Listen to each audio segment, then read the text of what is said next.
Böyle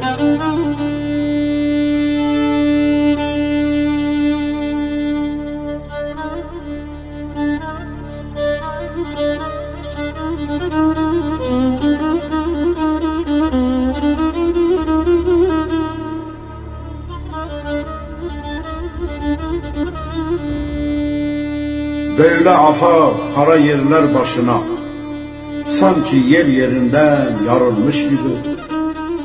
Oluşça kapıldı can telaşına, katlimize ferman verilmiş gibi.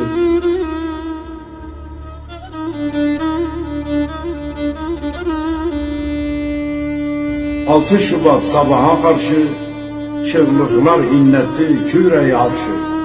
Ne tabut, ne kefen, ne mezar taşı, siyah poşetlere sarılmış gibi.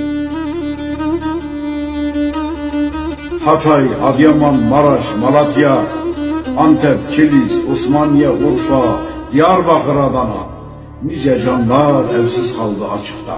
Baba dışarıda, ana göçükte, sanki birbirine darılmış gibi.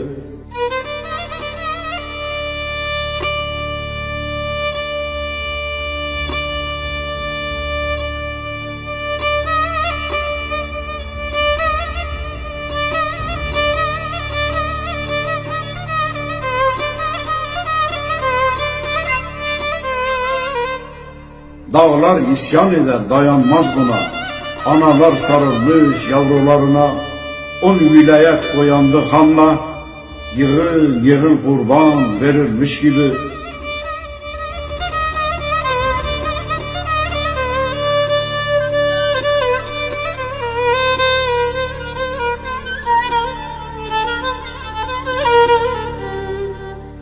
Bu nasıl ilahi, bu nasıl ferman? Dizilmiş tabutlar, kararlı kervan, kalkıp yürümeye yok dizde derman, bağrını döverek yorulmuş gibi.